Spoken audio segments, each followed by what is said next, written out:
First catch of the year 2021. This is a pumpkin seed. This is at Heritage Park in East Long Meadow. East Long Meadow, Massachusetts.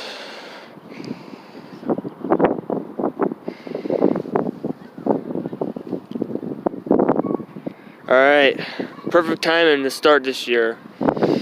It's April 23rd.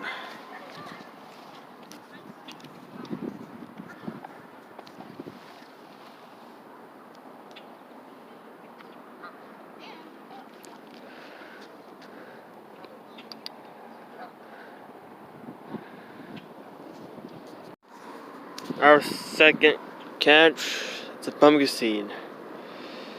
Smaller one.